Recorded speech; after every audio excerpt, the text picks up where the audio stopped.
오늘 우리에게 주신 하나님의 말씀 사도행전 26장 14절부터 23절까지 말씀입니다. 사도행전 26장 14절부터 23절까지 말씀 이제 봉독하겠습니다. 하나님의 말씀 경청하십시오. 우리가 다 땅에 엎드러짐에 내가 소리를 들으니 히브리 말로 이르되 바울아 바울아 내가 어찌하여 나를 박해하느냐. 가시체를 뒷발질하기가 내게 고생이니라. 내가 대답하되 주님 누구시니이까. 주께서 이르시되 나는 내가 박해하는 예수라. 일어나 너의 발로 서라. 내가 내게 나타난 것은 곧 내가 나를 본 일과 장차 내가 내게 나타날 일에 너로 종과 증인을 삼으려 함이니 이스라엘과 이방인들에게서 내가 너를 구원하여 그들에게 보내어 그 눈을 뜨게 하여 어둠에서 빛으로 사탄의 권세에서 하나님께로 돌아오게 하고 죄 사함과 나를 믿어 거룩하게 된 무리 가운데서 기업을 얻게 하리라 하더이다. 아그리빠 왕이여, 그러므로 하늘에서 보이신 것을 내가 거스르지 아니하고 먼저 다메섹과 예루살렘에 있는 사람과 유대 온 땅과 이방인에게까지 회개하고 하나님께로 돌아와서 회개에 합당한 일을 하라 전하므로 유대인들이 성전에서 나를 잡아 죽이고자 하였으나 하나님의 도우심을 받아 내가 오늘까지 서서 높고 낮은 사람 앞에서 증언하는 것은 선지자들과 모세가 반드시 되리라고 말한 것밖에 없으니 곧 그리스도가 고난을 받으실 것과 죽은 자 가운데서 먼저 다시 살아나사 이스라엘과 이방인들에게 빛을 전하시리라 함이니이다 하니라. 아멘. 믿는 자들의 정치란 제목으로 하나님의 말씀 선포하겠습니다. 뜬금없이 새벽에 무슨 정치 이야기냐라고 하실 텐데, 이 정치 이야기를 하려고 하는 게 아니라 시사 이야기가 아니라 이 정치라고 하는 단어에 대해서 좀 살펴보려고 합니다. 한자로 정치를 파자해 보면 정치란 먼저 바로잡다 정자와 다스릴 치자가 합쳐서 정치라고 하는데, 이 바로잡다 정자는 칠복과 바를정, 즉 바르게 치다, 바르게 칠복은 그냥 때리는 거예요. 바르게 때리다, 바르게 교정하다 그런 의미이고, 다스릴 치자가 참 재미있는데 물수변에 별 태자를 씁니다. 그러니까 다스린다고 하는 것은 자기 마음대로 다스리는 게 아니고 물과 별처럼 자연스럽고 마땅하고도 당연하게, 그것이 곧 바름이며 그 바른 방법대로 스스로를 쳐서 혹은 남들도 그렇게 계도를 해서 그 길로 가게 만드는 게 정치라는 거예요. 바름이라고 하는 명확한 기준이 있고 그 기준에 따라서 나와 남을 그 기준대로 이끌어 가는 게 정치다라는 뜻입니다. 자, 이 정치에 대해서 이제 가장 잘 설명한 것이 공자가 말한 논어에 나오는 소위 정명론입니다. 제나라 경공이라는 사람이 공자에게 정치에 대해서 물었습니다.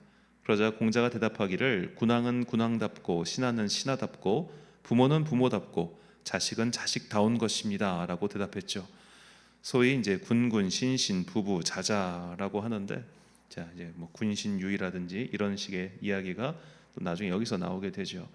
자, 이 공자의 정명론이란 그 이름에 합당한 어떤 실체가 갖추어졌을 때만 비로소 그 이름이 진정한 의미를 지닐 수 있다는 것, 이런 말입니다. 한마디로 너를 부르는 그 이름답게 살아라는 거예요. 그답게가 바로 기준이 된다.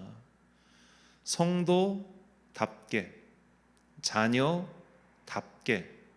그런 식으로 우리가 모두가 생각하는 그 다운 모습, 이거는 특별히 뭐 더 배워야 될 필요도 없고 모두가 다 알고 있는 거예요. 알고 있어요. 모르는 사람 한 명도 없어요.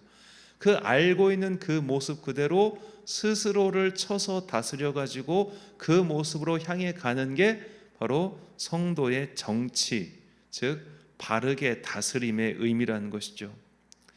이름에 합당한 실제를 갖추게 하는 것이 이런 정치의 요체라면 믿는 자들의 정치란 결국 성도다운 행동을 가리키는 걸 겁니다. 성도다운 행동, 교회다운 행동, 그런 건 말이죠. 이 교회다움도 시대에 따라서 환경에 따라서 조금씩 양태가 변하긴 합니다만 골격은 거의 똑같습니다.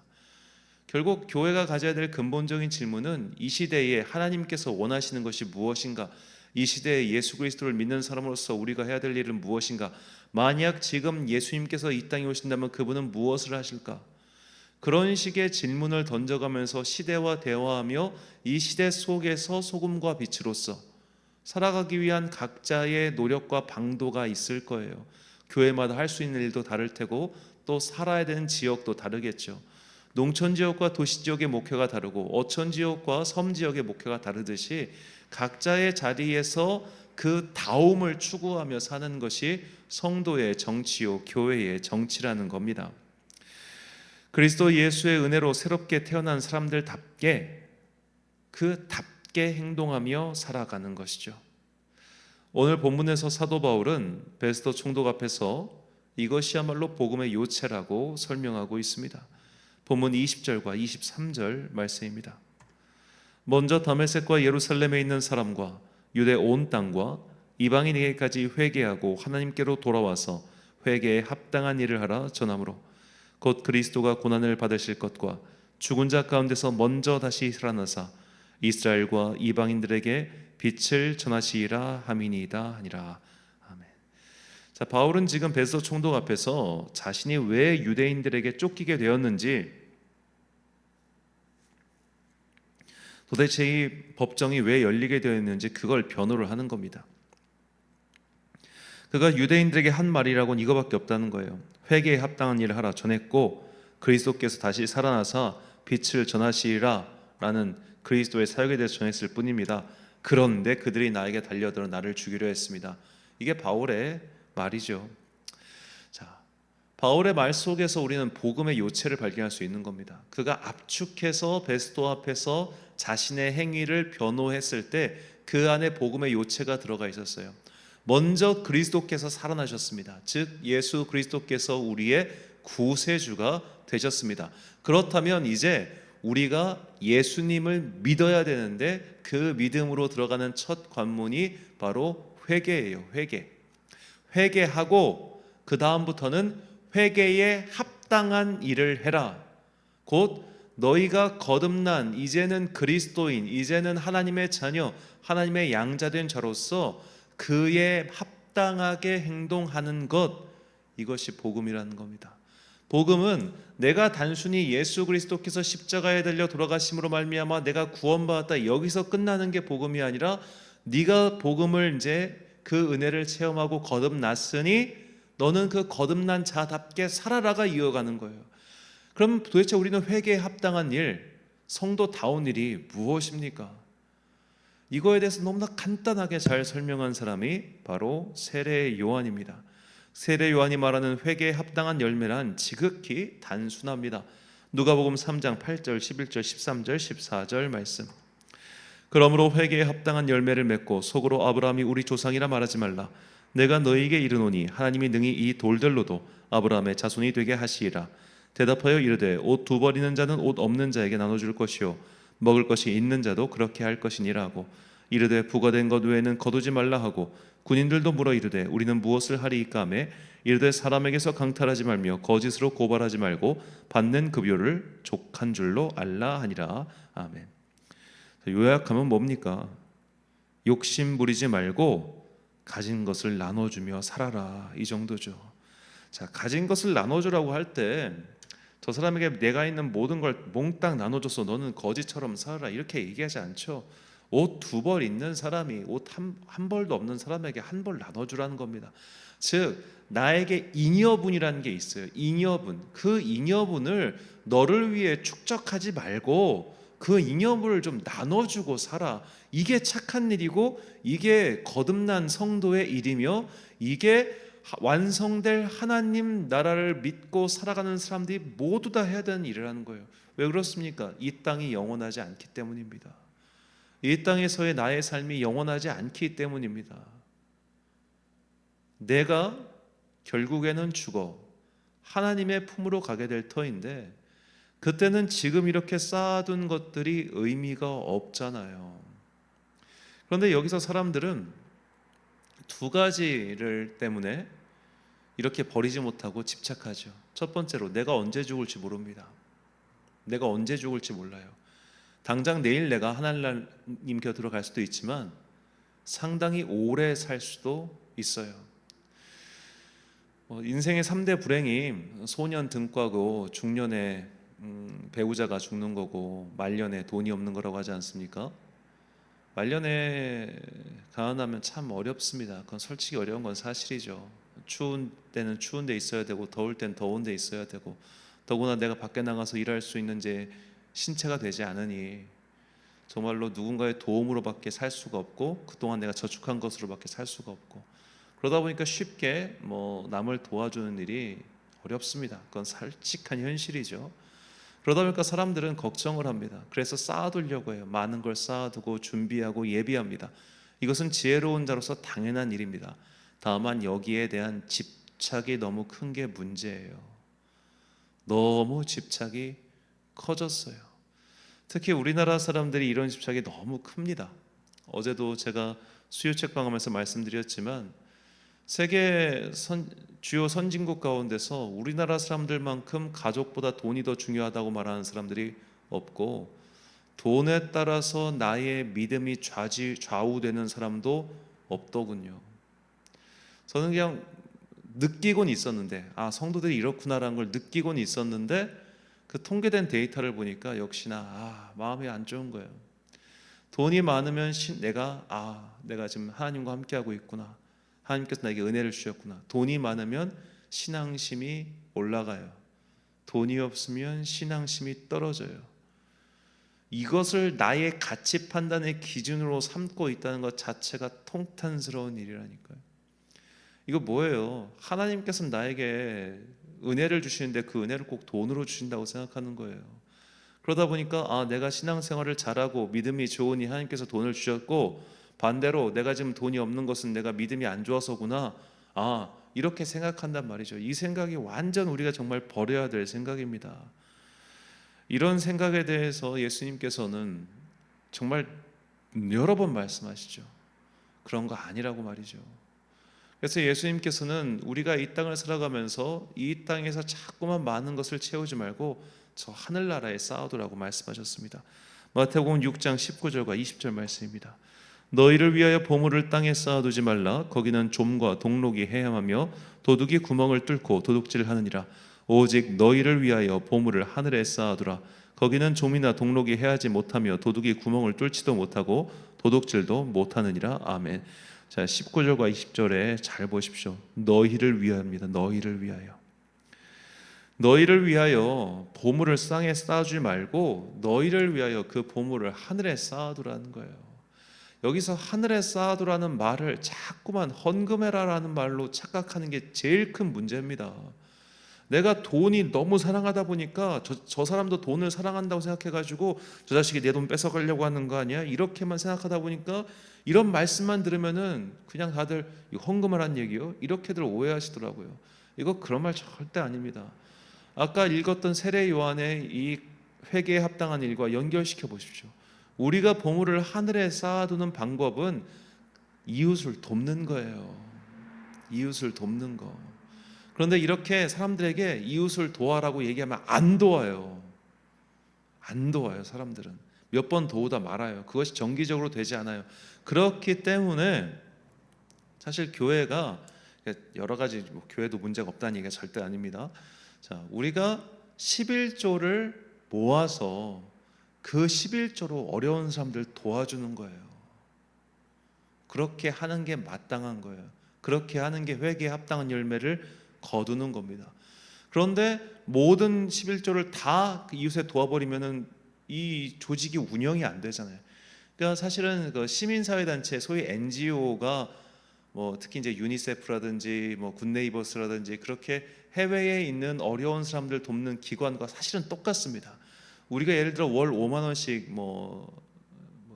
유니세프나 그런 조직에 후원한다고 가정해 봅시다. 그 5만 원이 전부 다 그쪽에 있는 남극에서 일하는 사람들 돕기 위해 그렇게 사용한다는 거 아니죠.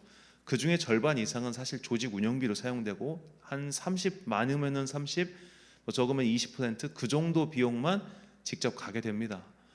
돈 아깝다고 생각할 수 없죠. 왜냐하면 그 사람들은 그거 관리해야 되고 계속 발굴해야 되고 계속 접속해야 되니까 당연한 거 아닙니까? 이런 당연한 것조차 이제 인지를 못하면 대화를 할 수가 없죠. 그렇기 때문에 우리가 사실 목회자들의 잘못도 있어요. 이런 것들을 잘 설명하고 또 교회가 그런 일을 하는 것을 또 보여주고 알려주고 가르쳐야 되는데 그렇게 하지 않았으니 서로의 오해가 쌓여가지고 결국 그냥 이 모양 이 꼴이 된 것 같아. 저도 참 속상한 마음입니다. 여하튼 간에 우리가 보물을 하늘에 쌓아두는 방법, 내가 열심히 이 땅에서 벌었어요, 얻었어요, 성과가 많아요. 그 성과를 나만을 위해서 누리다 사는 것, 그것은 회개에 합당한 열매를 거두는 방법이 아니라는 겁니다. 이웃을 돕고 이웃을 사랑하고 이웃의 아픔을 어루만지는 것이 회개에 합당한 일이에요. 그 회개에 합당한 일, 곧 하나님의 일, 그 일이 바로 선행, 어려운 자를 돕는 것입니다. 그런데 그 어려운 자를 돕는 것이 우리에게 습관이 안 돼 있고 또 우리가 그 어려운 일을 사람을 돕는다는 것은 상당히 굉장히 실제로 들어가면 좀 복잡하고 어려운 것도 분명히 있죠. 그렇다 보니까 우리가 함께 모여서 지혜를 나누고 하는 그런 과정도 다 포함이 되어 있는 거죠. 자, 우리는 이렇게 보물을 하늘에 쌓아둬야 됩니다. 그런데 그렇게 보물을 하늘에 쌓아두지 못하는 가장 큰 이유는 앞서 말씀드렸듯이 내가 언제 죽을지 모르고 돈이 없으면 힘든 그런 세상 일에 대한 염려 때문이죠. 언제 아플지 모르니까, 언제 큰일이 생길지 모르니까 항상 쌓아두는 거예요.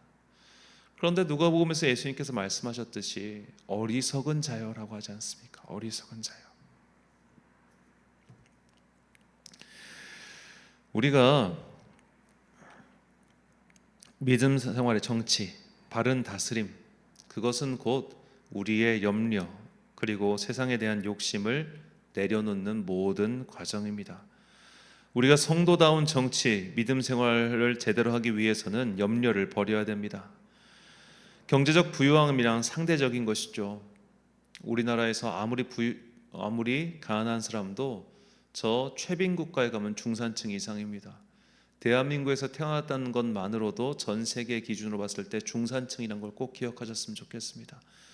돈을 자꾸만 나보다 잘 사는 사람과 비교하면요 끝없이 가난해요.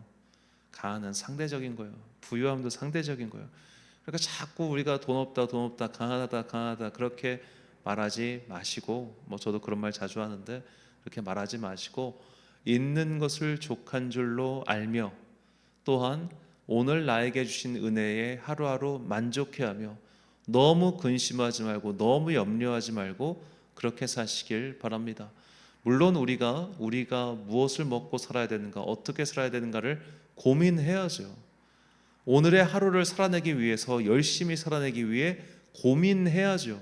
고민하고 계획 세우는 것과 염려하는 것은 그 질이 완전 다른 이야기입니다. 염려는 오히려 일을 방해한다는 것을 잊지 마십시오. 하나님의 자녀는 하나님께서 기뻐하시는 일을 합니다. 그리고 하나님께서 기뻐하시는 하나님의 자녀다운 일이란 욕심을 부리지 않고 남을 돕는 것입니다. 그러기 위해서는 세상에 대한 염려를 버려야 됩니다. 쓸데없는 염려에 사로잡혀 나만을 위한 성을 쌓고 나만을 위한 탑을 쌓고 나만을 위한 방공호를 지어봤자 헛수고에 불과합니다. 무너지고 결국은 사라지고 말 것들에 대해서 집착을 버리십시오. 새해가 밝았습니다. 이 새해에 우리가 정말로 하나님의 자녀답게 성도답게 스스로를 다스리기 위해 이 말씀을 깊이 새기고 살아갑시다. 마태복음 6장 34절과 빌립보서 4장 6절 말씀입니다. 그러므로 내일 일을 위하여 염려하지 말라. 내일 일은 내일이 염려할 것이요 한날의 괴로움은 그날로 족하니라. 아무것도 염려하지 말고 다만 모든 일에 기도와 간구로 너희 구할 것을 감사함으로 하나님께 아뢰라. 아멘. 사랑하는 천안광성교회 성도 여러분, 그리고 이 새벽을 함께 깨우고 계신 귀한 주님의 자녀 여러분, 회개에 합당한 열매를 맺기 위해 우리 모두 성도답게 살아갑시다. 성도다운 삶이란 세상 일에 대한 염려를 버려야만 가능합니다. 물론 우리는 열심히 살아야 됩니다. 내게 부여하신 소명을 이루고 삶을 살기 위해 고민도 하고 계획도 세우고 또 열심히 일해야 합니다. 하지만 염려하는 것과 노력하는 것은 완전히 다른 이야기입니다. 노력을 하기 위한 고민과 계획과 성찰은 일을 제대로 수행하기 위한 필수적인 에너지이지만 염려는 일을 못하게 만들고 효율을 떨어뜨리며 쓸데없는 집착만 만들어냅니다. 이런 염려를 버리기 위해 믿음을 구하십시오. 하나님께서 채워주시는 기적을 체험하십시오. 그렇게 우리가 살아계신 하나님의 권능을 체험할 때 우리는 비로소 염려와 집착을 버리고 주님께서 기뻐하시는 성도의 바른 삶을 살 수 있게 될 것입니다. 올 한 해 주님의 살아계심과 그 권능을 체험하고 내 삶에 필요한 것들을 미리 채워주시는 주님의 은총을 맛봐 이제부터 염려와 집착, 욕심과 근심을 버리고 우리가 이 땅에서 쌓은 것들을 다시 저 하늘에 옮겨 쌓는 지혜로운 주의 자녀들이 되시길 예수님의 이름으로 축원합니다. 기도하겠습니다. 사랑과 은혜가 풍성하신 아버지 하나님, 우리는 언제 죽을지 모릅니다. 그리고 앞으로 어떤 일이 생길지도 모릅니다. 그래서 우리는 자꾸 미래를 근심하고 염려하며 세상의 것들에 집착하려고 합니다.